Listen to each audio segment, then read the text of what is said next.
तो कल हमने यहाँ तक करा था कि भगवान कह रहे हैं कि भाई तुम जैसे संत मुझे बहुत प्रिय हैं विभीषण। और भगवान ने पैरामीटर्स बताए, भगवान ने कुछ वैल्यूज बताई जो उनके फेवरेट बनने के लिए चाहिए होती है ना।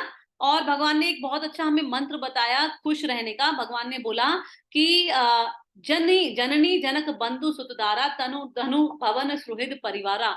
ये जो सब तुम्हारे इन अलग अलग चीजों से अटैचमेंट है ना, इन सबको एक डोरी बनाओ और मेरे चरणों में अर्पित कर दो। मतलब कि in spite rather than having attachment with so many things and so many people, get attached with me. मुझसे अपना संबंध बनाओ, ठीक है। भगवान ने ऐसा बोला। और भगवान ने कुछ बातें बताई कि जो उनके फेवरेट होने के लिए हमें पता होनी चाहिए। हम अपने आप पता लगा सकते हैं कि क्या हम भगवान के फेवरेट हैं या फिर हम असुर हैं या सुर हैं, ये भी हम पता लगा सकते हैं, ठीक है। तो भगवान ने बोला कि समदर्शी इच्छा कछुनाहि, ऐसा व्यक्ति जो समदर्शी हो, सबको समान रूप से देखता हो और जिसके अंदर ज्यादा ख्वाहिशें ना हो। एक बहुत सुंदर लाइन है कि अगर इच्छाएं खत्म हो जाएं और जीवन शेष बचा रहे तो ये मोक्ष है। आपको जीते जी समझ लीजिए मोक्ष की प्राप्ति हो गई है। और अगर जीवन खत्म हो गया और इच्छाएं बची रह गई तो आपको उन इच्छाओं को पूरा करने के लिए कितनी बार, अनंत बार आपको जन्म यहाँ पे लेना पड़ता रहेगा। तो क्या करना है, भगवान ने बहुत बड़ा मूल मंत्र बताया कि इच्छा कछुनाहि। ये जो हम ड्रीम्स देखते रहते हैं ना, ये हमको फालतू में नहीं सोचना चाहिए और हमें प्रेजेंट में जीना चाहिए, है ना। ड्रीम्स वही व्यक्ति देखता है जो अपने पास्ट का रिग्रेट होता है, जिसको दुखी होता है अपने पास्ट से, और फ्यूचर की कल्पनाएं करता रहता है। हम लोग यही मूर्खता करते हैं, हम लोग प्रेजेंट में कम से कम रहते हैं। या तो हम पास्ट में किसी का रोना रो रहे होते हैं, उसने मेरे साथ ऐसे किया था, उसने मुझे ऐसे बोला था, या फिर हम आगे की योजनाएं बनाते रहते हैं। योजनाएं बनाने में क्या प्रॉब्लम है, हमें अपने अगले क्षण का नहीं पता, है ना। अगले क्षण का नहीं पता। और भगवान ने ना एक प्रॉमिस करा हुआ है भागवत गीता में कि जो अंतिम समय में मेरा नाम लेते हुए प्राण त्यागेगा वो सीधा मुझे प्राप्त होगा। और अगर आपको लग रहा है कि अरे वाह ये तो बहुत अच्छी मतलब डील है ना, हम तो ले लेंगे नाम, तो मैं आपको बता दूं ये बहुत ही डिफिकल्ट काम है। क्यों? आपने करा, जो भी आपने जीवन भर करा होगा ना, वही आपको अंत समय में याद आएगा, है ना। मैं आपको बताती हूँ, मेरी एक मेरे हस्बैंड की नानी थी। तो शी वॉज 90 years ओल्ड और वो अपनी स्मृति तक खो चुकी थी। ना अपने पुत्र को पहचान रही थी, ना बच्चों को पहचान रही थी, ना किसी को पहचान रही थी। और वो लेटे रहते ना, बस क्या बोलती रहती थी, ये देखिए, राम राम राम, ये उनके मुंह से निकलता रहता था, ये नहीं भूली वो। ये बड़ी हैरानी की बात है। हम जब भी उनसे मिलने जाते तो उनसे कहते तू कौन है? राम राम। ये ऐसा क्यों कर पाई वो? क्योंकि उन्होंने पूरे जीवन भर अपने आप को यही ट्रेनिंग दी थी। तो स्मृति चली गई लेकिन चित्त में राम बसे हुए थे, तो राम बार बार मुंह पर आ रहे थे। और सोचिए कि राम लेते लेते उन्होंने प्राणों का त्याग अवश्य किया होगा। मुझे मतलब मैं गारंटी ले सकती हूँ अभी, क्योंकि उनके मुंह पे बस एक ही नाम, राम राम। और ये हाथ ऐसे चलते रहते थे, ग्लास नहीं पकड़ पा रही हैं, ग्लास डगमगा रहा है पर ये चल रहा है, मगर ये माला चल रही है ना। तो ये क्यों हो पाया? क्योंकि उन्होंने जीवन भर अपने आप को इसी चीज की ट्रेनिंग दी थी। अब आप देखिए हम अपने आप को किस चीज की ट्रेनिंग दे रहे हैं, है ना। और मैं आपको अपनी बात बताती हूँ, मतलब मैं 16 माला नित्य करती हूँ, रोज करती हूँ, लेकिन उसके बावजूद देखिए कितनी कमियां, कितनी पीछे हूँ, कितनी पीछे। कि एक बार क्या हुआ, मैं गिर गई। तो गिरने वक्त क्या नहीं, अब जब हम गिरते हैं तो मिलते हैं मैं तो मर गई, अब मैं तो गई, अब ऐसे ही लगता है कई बार हमें, कई बार हम इतनी बुरी तरीके से गिरते हैं तो मुंह से क्या निकला, भगवान का नाम निकलने की बजाय निकला आ क्या, भगवान का नाम निकलना चाहिए था। समझ में आया? तो मतलब कि अभी इतनी ट्रेनिंग हुई ही नहीं है कि भगवान का नाम ऐसी डिफिकल्ट सिचुएशन में आसानी से निकल जाए। कितनी ट्रेनिंग की जरूरत है अभी, सोचिए हम कितना पीछे हैं। तो अपने आप को ट्रेनिंग करिए। ट्रेनिंग देने के लिए ही शिला प्रभुपाद जैसे बहुत बड़े संत ने हमको कम से कम मिनिमम बोला है, मिनिमम 16 माला रोज करने के लिए बोला है। क्यों बोला है? आप कहेंगे भैया भगवान का नाम गिनकर क्यों? हम तो, भगवान ने तो कहीं नहीं कहा कि गिनकर भगवान का नाम लो, हम तो जितनी मर्जी बार ले लें। अरे तुम ये बस कह रहे हो, तुम मुश्किल से 10 बार से ज्यादा ले लो, मेरा नाम बदल। फिर क्या जाता है? हाँ। इसके लिए आपको इसके लिए आपको अपने आप को नियम में, बंधन में बांधना पड़ेगा। और नियम भी ऐसा कि जो आसानी से टूटे ना। ये नहीं कि अच्छा आज पार्टी है चलो छोड़ो यार आज माला कौन करेगा, नहीं, मैं कहीं भी घूमने चली जाऊं, कोई गेस्ट मेरे यहाँ आ जाए, मुझे अगर 16 माला करनी है तो मेरी 16 माला का नियम है। क्यों? क्योंकि मैंने अपने मेरे गुरु ने मुझसे कहा है कि 16 माला करनी, खत्म कहानी। तो कहने का तात्पर्य है कि और गुरु ही, अच्छा मैं उनमें से थी जिसे एक माला भी इतनी मुश्किल से हुआ करती थी, मतलब मेरे लिए स्ट्रगल हुआ करता था, लेकिन क्योंकि गुरु ने हाथ थामे रखा तो गुरु ने मेरी कैपेसिटी बढ़वाई, है ना। वो मुझे 1 से 4, 4 से 8, 8 से 12, 12 से 16 लेकर आई। और मैंने आपसे आपके साथ शेयर भी किया था कि एकादशी वाले दिन मैंने बड़े मतलब चौड़े होकर उनसे कहा, मैंने कहा माता जी, हाँ 16 माला डन, नहीं 32 माला डन, नहीं कितनी, हाँ 16 माला डन मैंने कहा था, ऐसे ही कुछ कहा था। तो उन्होंने तुरंत मुझसे बोल दिया कि 32 करिए, तुरंत 32 राउंड्स करिए। तो ये नहीं कि मैं उनसे बहस करूंगा, अरे नहीं माता जी मेरी तो जान निकल गई है, एक तो वैसे ही काचे, कुछ नहीं, उन्होंने कह दिया तो पत्थर की लकीर। समझ रहे हैं? तो भगवान भी हमको, उन्हीं को, भगवान के भी वही फेवरेट होते हैं जो अपने नियम के पक्के होते हैं। ठीक है, तो अपने नियम जब आप बनाए ना तो ऐसे बनाइए कि आसानी से टूटे ना। ठीक है, ओके, आगे चलते हैं। हम यहाँ पर थे, नंदनी बताओ जरा। हाँ, सगुन सगुन उपासक। उपासक। हाँ 48 16 हाँ, लंकेश ठीक, प्रकट। ठीक है। तो भगवान ने बोला था तुम सारे के संत प्रिय मोरे, धरे हूं देह नहीं आन नहीं हो रहे, मैं तुम जैसे संतों के लिए ही देह धरकर यहाँ आया हूँ, राक्षसों को मारने थोड़े ना आया हूँ, राक्षसों को तो लक्ष्मण ही निपटा देंगे। ठीक है, अब भगवान ने बहुत इंपॉर्टेंट 4 बातें बताई हैं यहाँ पर। अगर आप भगवान के फेवरेट होना चाहते हैं तो इन 4 बातों का स्मरण रखिए। अगर ये 4 बातें आपके अंदर हैं तो आप भगवान के फेवरेट होंगे। और कैसे, कैसे फेवरेट होंगे? भगवान कह रहे हैं तेनर प्राण समान मम, जैसे लोगों को अपने प्राण प्रिय होते हैं ऐसी मुझे ये वाली कैटेगरी के लोग प्रिय होंगे। ऐसे वैसे प्रिय नहीं, ऐसे जैसे कि हमें प्राण प्रिय होते हैं। ठीक है, तो क्या है वो 4 चीजें? अंडरलाइन करिए। नंबर 1 सगुन उपासक,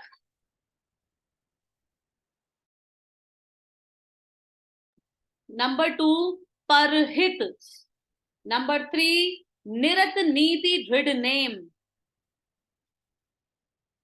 नंबर 4 जिनके द्विज पद प्रेम।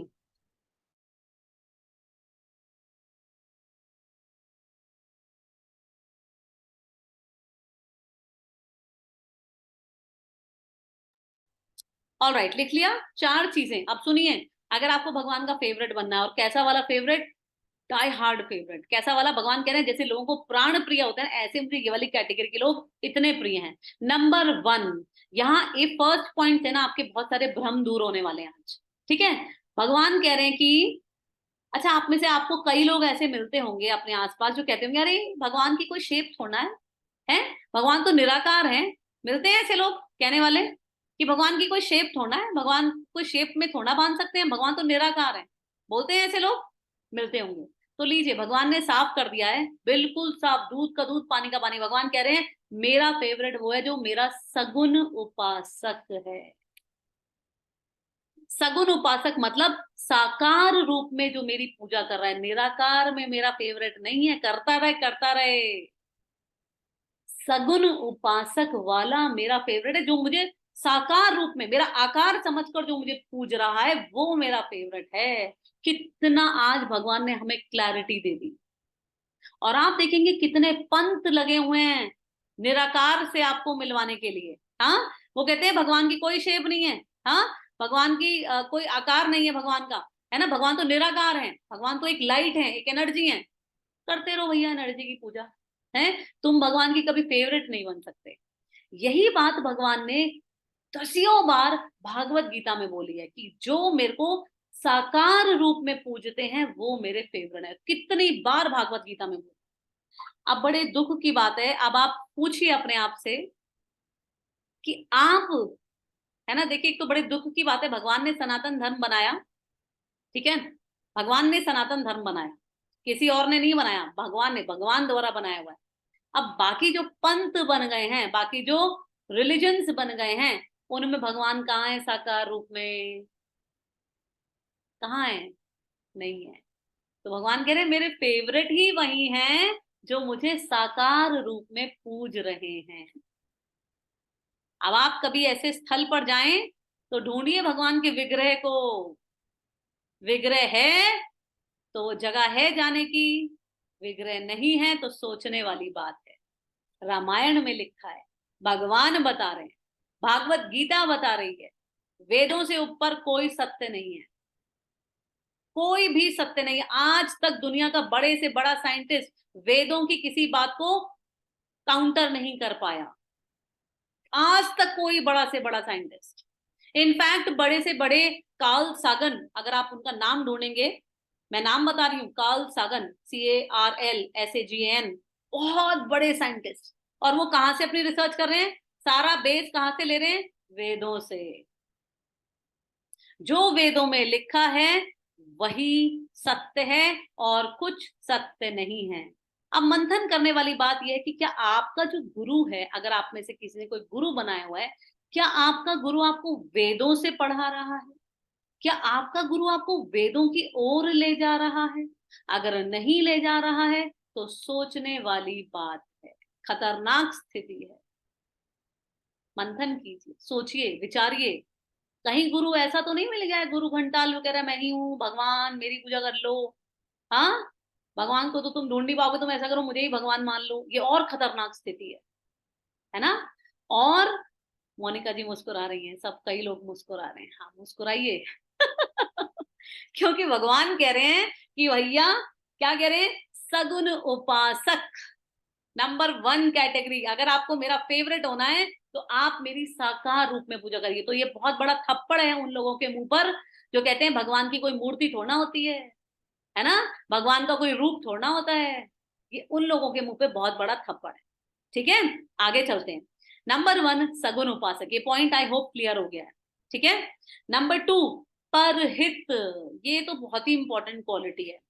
परहित का मतलब जो सेल्फिश ना हो और दूसरों को हेल्प करने के लिए सबसे आगे बढ़ चढ़ कर आए।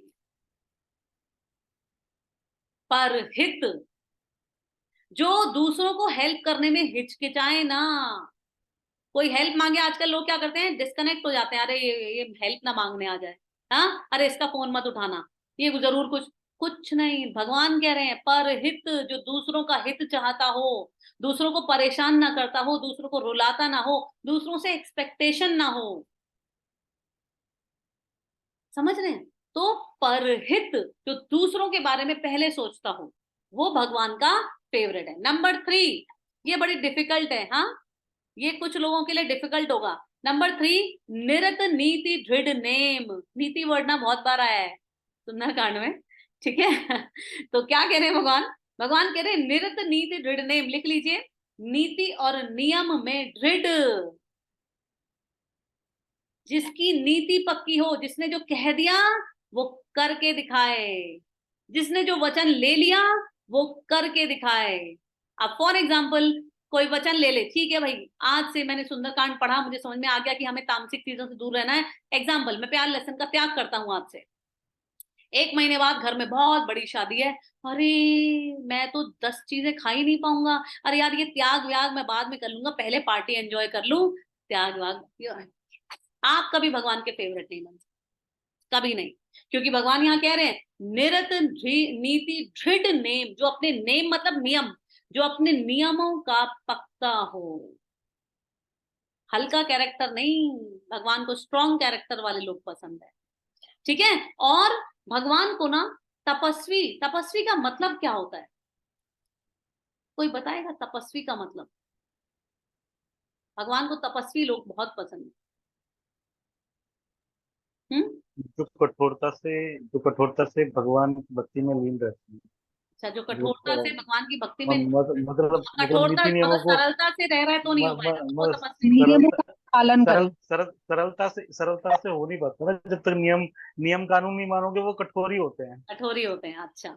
देखिए बहुत सुंदर एक परिभाषा एक लाइन में बता रही हूँ कि तपस्वी का मतलब क्या होता है, बहुत सुंदर। ये मैं भागवत से बता रही हूँ, अपनी तरफ से कुछ नहीं बता रही हूँ। भागवत में लिखा है तपस्वी का मतलब है जो द्वंद्वों से, भगवान ने ना द्वंद्व, हर चीज डुअलिटी में बनाई है, जो द्वंद्वों से इफेक्ट ना होता हो, जिसको द्वंद्व असर ना करते हो। द्वंद्व क्या होते हैं, सुख दुख, गर्मी सर्दी, दिन रात, प्रॉफिट लॉस, इनमें जो सेम रहे वो है तपस्वी। बहुत सरल परिभाषा। हमारा क्या है, ज्यादा खुशी हो गई तो नाच रहे हैं पागलों की तरह, और जरा सा दुख आया तो लो लेट गए, दहाड़े मार रहे हैं, किस किस को नहीं सुना रहे हैं, है ना। ये तपस्वी का मतलब है जो डुअलिटी में, इन दोनों द्वंद्वों में जो सेम रहे, उसको कहते हैं तपस्वी। ठीक है, आगे चलते हैं। तो निरत नीति दृढ़ नेम समझ में आ गया। ठीक है, 3 चीजें मैंने समझा दी।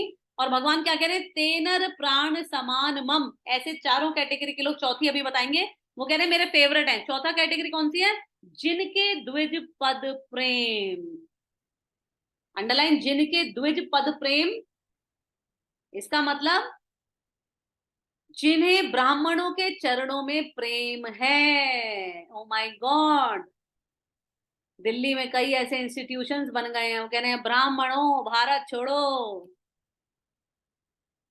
बन गए हैं, सुना है आपने, ब्राह्मणों ब्राह्मणों है क्यों भारत छोड़ो, आपको पता है, क्योंकि ब्राह्मण ही बचे हैं ऐसे जो धर्म को आगे बढ़ा रहे हैं, और धर्म से शैतानों को बहुत दिक्कत है, तो उन्हें औरों से इतनी दिक्कत नहीं है, क्योंकि ब्राह्मण का कर्तव्य है धर्म को आगे बढ़ाना। अब फॉर एग्जाम्पल, जैसे आप सुंदरकांड अभी पढ़ रहे हैं, है ना, तो जो भी हरि कथा करता है वो ब्राह्मण है।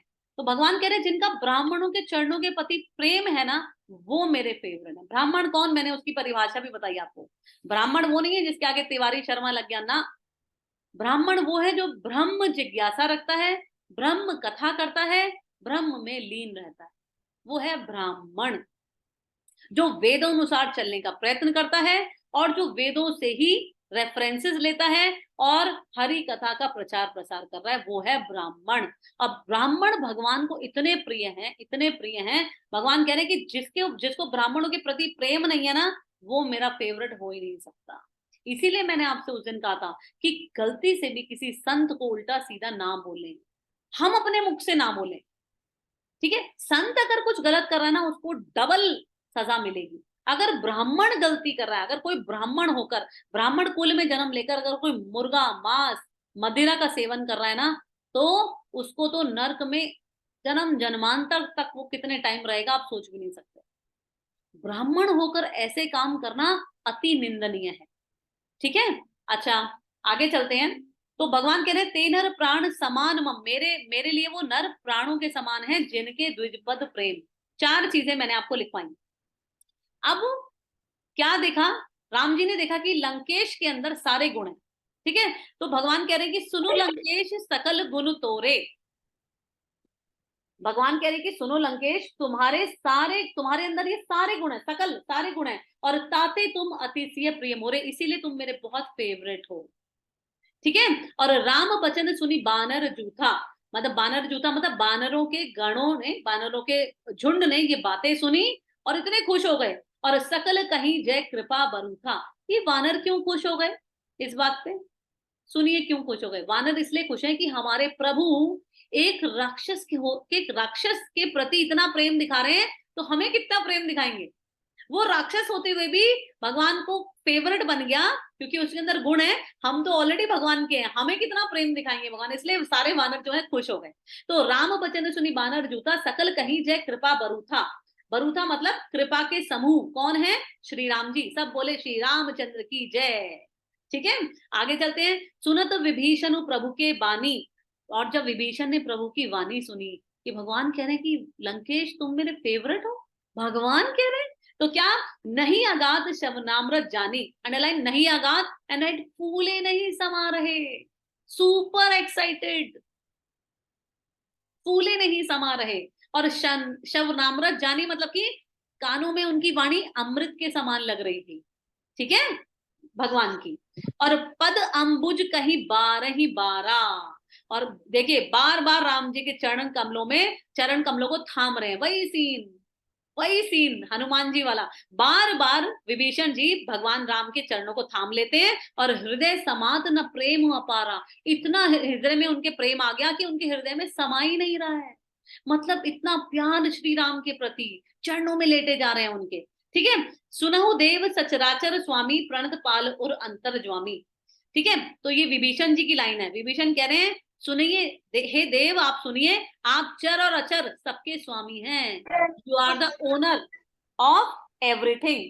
ठीक है, you are the owner of everything, इस ब्रह्मांड में जो कुछ भी है आप उसके स्वामी हैं। और क्या कह रहे हैं, प्रणत पाल उल अंतर्जामी, अंडरलाइन प्रणत पाल एंड राइट, शरणागत के रक्षक, आप शरणागतों के रक्षक हैं, जो भी आपकी शरण में आता है आप उसकी रक्षा करते ही करते हैं। और बहुत सुंदर लाइन बोली, उर अंतर्जामी, उर मतलब हृदय, हृदय में सबके क्या चल रहा है आप अंतर्यामी हैं, आपको सब पता चल जाता है। आप कोई झूठ बोले सब पता चल जाता है भगवान को, कोई धोखा करे सब पता चल जाता है। ठीक है, भगवान से कुछ नहीं छुप सकता। ठीक है, और उर्खचु प्रथम वासना रही, विभीषण जी कह रहे हैं क्योंकि मैं राक्षस हूं भगवान, तो मेरे अंदर और भी कुछ अगर वासना रह गई ना, तो वो प्रभु पद प्रीति सरित सो बही, आपके चरणों की प्रीति रूपी नदी में प्रवाहित हो गई। मतलब कि मेरे अंदर जो कमियां रह गई थी ना, वो मैंने आपके चरणों के दर्शन कर लिए और उसी में खत्म, मेरी सब, मैं प्योरीफाई हो गया आपको मिलकर, आपके चरण पकड़कर मैं प्योरीफाई हो गया। ठीक है, अब कृपाल निज भक्ति पावनी, ये देखिए भक्त का ये स्वभाव है, वो भगवान से क्या मांग रहे हैं। विभीषण जी एक बार अपने मुंह से ये नहीं बोलेंगे कि ऐसा करो आप मेरे भाई को निकालो लंका से, मुझे वहां का राजा बना दो। क्या मांग रहे हैं भगवान से, भगवान कह रहे हैं अब कृपाल, हे कृपाल निज भक्ति पावनी, अब मुझे अपनी भक्ति दे दीजिए। क्योंकि विभीषण जो भी पता है कि लक्ष्मी से कोई सुखी नहीं रह सकता, लक्ष्मी पति अगर होंगे तो खुश रह सकता है, क्योंकि लक्ष्मी जी भी वहीं पर होंगी जहां पे लक्ष्मी पति होंगे। तो क्या मांग रहे हैं, देखिए लक्ष्मी पति मांग रहे हैं। हर कोई रियल भक्त लक्ष्मी नहीं मांग रहा है, यहाँ पे लक्ष्मी तो छोड़ा है विभीषण जी, क्या लंका का ऐश्वर्य छोड़ा है, क्या मांग रहे हैं, लक्ष्मी पति को ही मांग लिया, भगवान से भगवान को ही मांग लिया।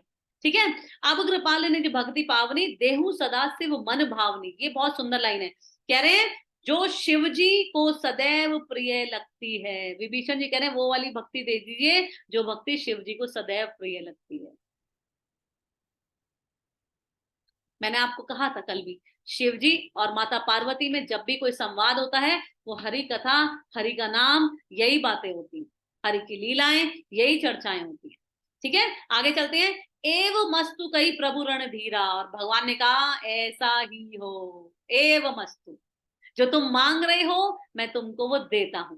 ठीक है, और मांगा तुरंत सिंधु कर नीरा, अब बड़ी हैरानी वाली बात होने वाली है।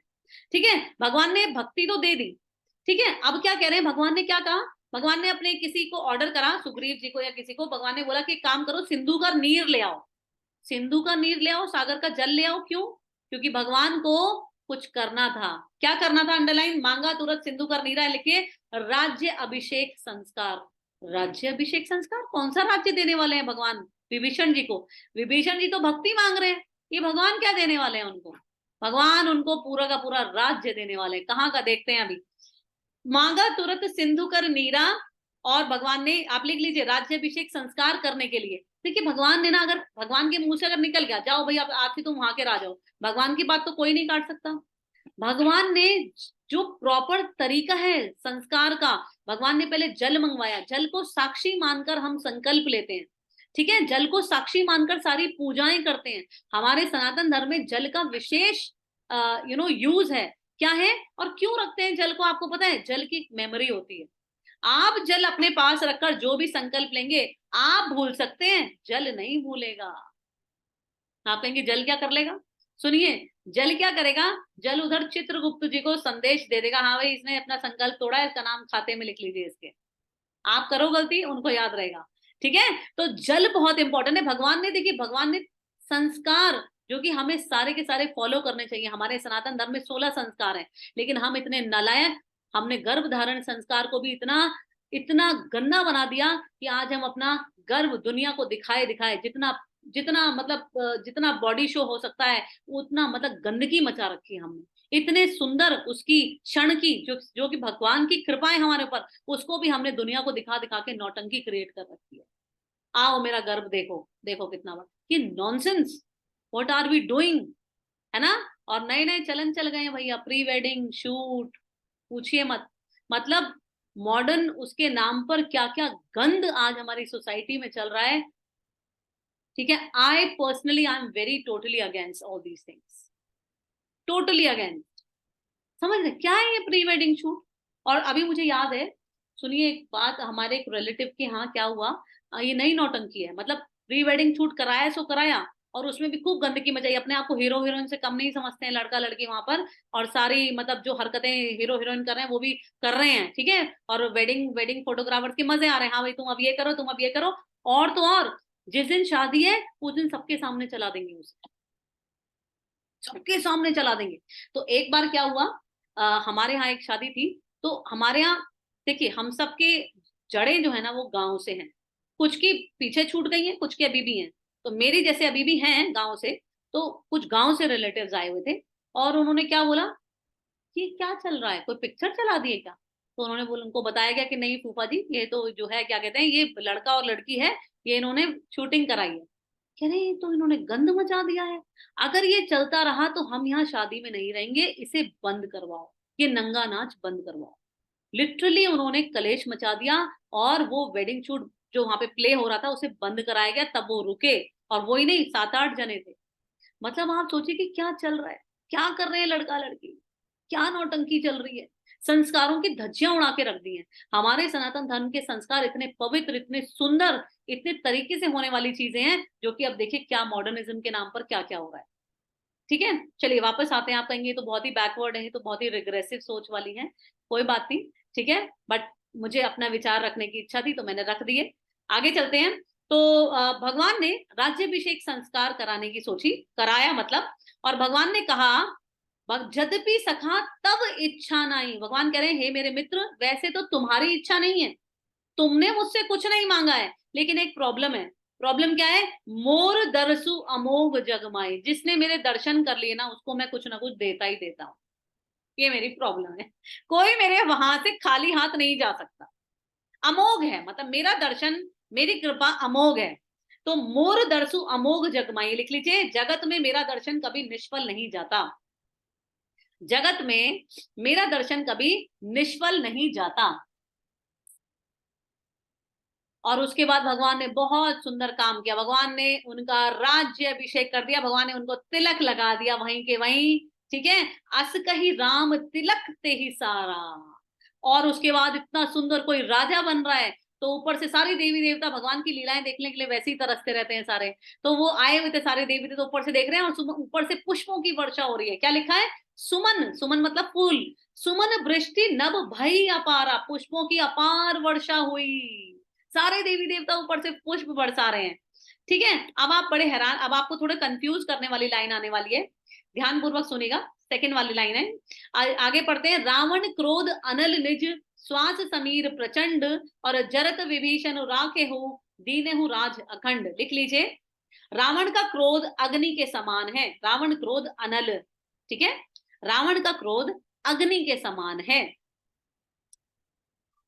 और उसका श्वास, उसका श्वास, श्वास मतलब सांसें, उसका श्वास प्रचंड पवन के समान है। अब एक बात बताइए, अग्नि हो और प्रचंड पवन चल रही हो तो सब भस्म कर देता है वो, है ना।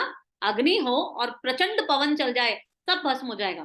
तो क्या लिखा है? रावण का क्रोध अग्नि के समान है, उसका श्वास प्रचंड पवन के समान है, और क्या लिखा है आगे? जरत विभीषण राखे हूं।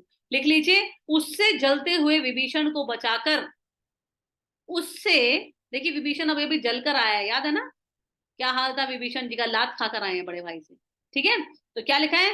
विभीषण को उससे बचाकर प्रभु ने उनको अखंड राज दिया, दीने हूं राज अखंड। तुम हमेशा लंका पर राज करो जब तक तुम हो, ठीक है ना। और इसके बाद बड़ी हैरान कर देने वाली लाइन है, जो संपत्ति शिव रावण ही दीन दिए दसमात। देखिए एक एक डिफरेंस और बताती हूँ आपको भगवान में और देवी देवताओं में। भगवान का दिया हुआ वचन कोई भी निष्फल नहीं कर सकता, कोई भी उसे तोड़ नहीं सकता, कोई भी देवी देवता के पास इतनी पावर ही नहीं है। देवी देवताओं का दिया हुआ वरदान भगवान कैंसिल कर सकते हैं, चेंज कर सकते हैं, ऑल्टर कर सकते हैं, कुछ भी कर सकते हैं, है ना। अब फॉर एग्जाम्पल, जो ही संपत्ति शिव रावण ही, जो संपत्ति शिव ने रावण को अपने 10 सिर, अपने 10 सिरों के बलिदान करने पर दी थी, जो संपत्ति शिवजी ने रावण को, रावण ने अपने 10 सिर बलिदान किए थे और शिवजी वरदान पे वरदान दिए जा रहे थे, तो वो क्या लिखा है? सोई संपदा, वही सारी संपत्ति, सोई संपदा विभीषण ही सकुचि दीन रघुनाथ। रघुनाथ ने विभीषण को संकोच करते हुए दी। संकोच करते हुए, संकोच क्यों कर रहे हैं भगवान? भगवान संकोच क्यों करेंगे? संपत्ति देते हुए भगवान संकोच क्यों कर रहे हैं? सुनिएगा ध्यान पूर्वक, ठीक है। भगवान इसलिए संकोच कर रहे हैं, भगवान को लग रहा है अरे ये मेरा इतना बड़ा भक्त और मैं इसे क्या दे रहा हूं, सिर्फ लंका। तो भगवान संकोच करते हुए वो सारी संपत्ति विभीषण जी को दे रहे हैं। ये लाइन बहुत इंपॉर्टेंट है और आपको इसका रियल मीनिंग बहुत मुश्किल से ही सुनने को मिलेगा, ठीक है। लिख लीजिए, क्योंकि भगवान उसको भी कम समझ रहे हैं कि मतलब इसे मुझे और देना चाहिए था, ये तो इतना बड़ा भक्त है मेरा, है ना, इसको मुझे और, लेकिन मैं इसको बस लंका दे रहा हूँ, चलो चलो यही रख लो, है ना विभीषण। ऐसे करके भगवान दे रहे हैं, तो भगवान को भी संकोच हो रहा है देते हुए, ठीक है। क्लियर? ओके, तो एक पैराग्राफ हम कर लेते हैं इसके बाद का, बहुत सुंदर पैराग्राफ है। अस प्रभु छाड़ी भजई जे आना। ये लाइन ना थोड़ा आप में से किसी को हिला के रख सकती है, और हो सकता है कि आप में से कुछ लोग जानवर भी सिद्ध हो जाएं आज। हैं, क्या बोल रही हैं? जानवर सिद्ध हो जाएं? हाँ, जानवर सिद्ध हो सकते हैं आप में से कुछ लोग। क्यों? क्योंकि यहाँ पे लिखा है अस प्रभु छाड़ी, ऐसे प्रभु को छोड़कर, ऐसे भगवान राम की भक्ति को छोड़कर, ऐसे भगवान कृष्ण की भक्ति को छोड़कर, भजई जे आना, जो और किसी और को भज रहे हैं, और किसी की पूजा कर रहे हैं। क्या लिखा है उनके लिए? ते नर पशु बिनु पूछ विशाना। वो नर पशु के समान है, बस उनके क्या नहीं है, सींग और पूंछ की कमी है, बाकी वो पशु के समान। ओ माय गॉड, क्या लिखा है। अब आप मंथन करिए कि भैया आप में से कौन कौन पशु है, कौन कौन राम जी को छोड़कर किसी और को भज रहा है, किसी और की भक्ति में लगा हुआ है। ये रामायण में लिखा है। अगर मैं आपसे स्वयं ये बात कहती, आप शायद, आप लगते क्या बोल रही हैं, इनको कुछ पता ही नहीं। ये रामायण में, ये सुंदरकांड में लिखा है। और सोचिए कितना क्लैरिटी ऑफ थॉट हमको मिल जाएगा केवल एक चैप्टर पढ़ने का, रामायण का एक चैप्टर। पूरी रामायण पढ़ डाली तो हमारा चरित्र ही बदल जाएगा। क्या लिखा है, फिर से पढ़ रही हूँ, ये इंपॉर्टेंट लाइन है, सब लोग मंथन कीजिए, चेक करिए आप तो कहीं पशु नहीं है। अस प्रभु छाड़ी, ऐसे प्रभु को छोड़कर, राम जी को छोड़कर, कृष्ण भगवान को छोड़कर, भजई जे आना, जो किसी और को भज रहा है, किसी और की भक्ति कर रहा है। ते नर, वो नर, पशु बिनु पूछ विशाना, वो जानवर के समान है, बस उसकी पूंछ और सींग नहीं है वो जानवर ही। जानवर क्यों कह दिया यहाँ पर? कि उसमें इतनी बुद्धि नहीं है कि किसको भजना चाहिए, इसलिए जानवर बोला। जैसे जानवर में विवेक नहीं होता ना, जानवर में बुद्धि नहीं होती, इंसान में तो बुद्धि है। इंसान को तो वेद पढ़ने चाहिए और पता लगाना चाहिए कि हम किसके शरणागत हो। अगर इंसान ने वो नहीं करा है तो वो पशु है, वो जानवर है। अरे बाप, अब क्या करें, अब क्या करें, हम तो अभी तक जानवर की तरह जी रहे थे। तो भैया नर बनने का, मनुष्य बनने का मौका है, तुरंत तुरंत। अब समझ में आया वो एक्स्ट्रा स्पिरिचुअल अफेयर क्या बोलती हूँ मैं? अब समझ में आया कि एक्स्ट्रा स्पिरिचुअल अफेयर नहीं होना चाहिए। क्यों नहीं होना चाहिए? यहाँ पे लिखा है पशु हैं आप, अगर आपका कोई एक्स्ट्रा स्पिरिचुअल अफेयर है। इतनी बड़ी लाइन यहाँ पे साफ साफ प्रूफ के साथ यहाँ पर लिखा हुआ है, ठीक है। और हाँ, ये बात भागवत गीता में भी कई बार है, कई श्लोकों में। अगर आप अपने वेदों की ओर लौटेंगे ना, आपको कोई पागल नहीं बना पाएगा। कोई और ये नहीं कह पाएगा हाँ मैं भी राम हूं मेरी पूजा कर लो, हाँ मैं ही भगवान हूं मेरी पूजा कर लो। कोई आपको पागल नहीं बना पाएगा। अगर आप अपने वेदों के तरफ लौट आएंगे ना, आपका कोई उल्लू नहीं बना पाएगा। वेदों से दूर उतने ही उल्लू बनते चले जाएंगे, क्योंकि कोई भी ऐरा गहरा नत्थू खैरा आएगा, है ना, और वो कहेगा अरे मैं ही भगवान हूं मेरी पूजा कर लो, और आप करने लगेंगे। क्यों? क्योंकि क्राउड जा रहा है उधर। आप कंफ्यूज हो जाएंगे, अरे यार इतने सारे लोग तो भक्ति कर रहे हैं उधर, हो सकता है यही सत्य हो। क्यों नहीं, क्यों हो सकता है? क्योंकि आप वेद नहीं पढ़ेंगे, ऐसे ही उल्लू बनेंगे। वेदों की तरफ लौटिए, वेद अखंड सत्य हैं, ये भगवान की वाणी है, इनको ट्रस्ट करिए, इनसे ऊपर कुछ भी नहीं।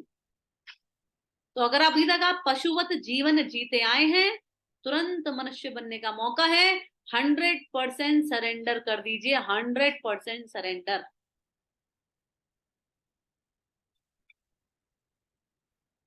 देखिए, एक बहुत सुंदर लाइन बता रही हूँ श्रीमद् भागवतम से। जिस प्रकार पेड़ को पोषित करने के लिए, पेड़ को खुश रखने के लिए, पेड़ को स्वस्थ रखने के लिए आप कहाँ पानी देते हैं? अलग अलग पत्तियों में पानी देते हैं क्या? नहीं ना। कहाँ पानी देते हैं? उसकी जड़ में ना। तो समझ लीजिए भगवान श्री राम, भगवान कृष्ण जड़ हैं, और ऊपर जो पत्तियां हैं, शाखाएं हैं, वो सब देवी देवता हैं, निकले सब उन्हीं से हैं, है ना। लेकिन आपको भगवान को अगर आप खुश रखेंगे ना, भगवान के शरणागत होंगे, भगवान की जड़ मतलब पेड़ की जड़ में पानी देंगे, वो सारे देवी देवता ऑटोमेटिकली आपसे खुश खुद रहेंगे। शनिदेव आपको छुएंगे नहीं, राहु आपका कुछ नहीं बिगाड़ेगा। आपको किसी पंडित पुजारी के सामने ये ले जाने, अरे मेरा हाथ देख के बताओ, मेरे साथ ये कब होगा, ये हो रहा है, वो हो रहा है, मेरा बुरा वक्त चल रहा है, कोई टोटका बता दो, कुछ पूजा बता दो, कुछ नहीं, सब चक्कर बंद। एक बार भगवान की शरणागति आ जाओ, कोई आपको पागल नहीं बना पाएगा। ये जो चल रहा है ना आजकल, टैरो कार्ड रीडिंग, ड्रामेबाजी चल रहा है ना, बहुत कुछ चल रहा है। आइए अपने हाथ दिखाइए। देखिए ज्योतिष शास्त्र है, लेकिन उनके लिए है जो देवी देवताओं के चक्कर में फंसे हुए। जो भगवान की शरण में आ गया ना, वो सब पार कर गया। उसका कोई भी आपको ना मूंगा पहनने की जरूरत है, ना आपको पुखराज पहनने की जरूरत है, कुछ नहीं। केवल भगवान की शुद्ध भक्ति करिए, आपका कोई देवी देवता आपको आंख उठा के तक नहीं देख सकता। आई बात समझ में? क्लियर? आगे चलते हैं। तो ये लाइन अब आज हम यहीं तक ही करेंगे। अस प्रभु छाड़ी भजई जे आना, ते नर पशु बिनु पूछ विशाना। वो नर पशु के समान है, बस उनकी पूछ और सींग नहीं है। तो कल हम यहाँ से कंटिन्यू करेंगे।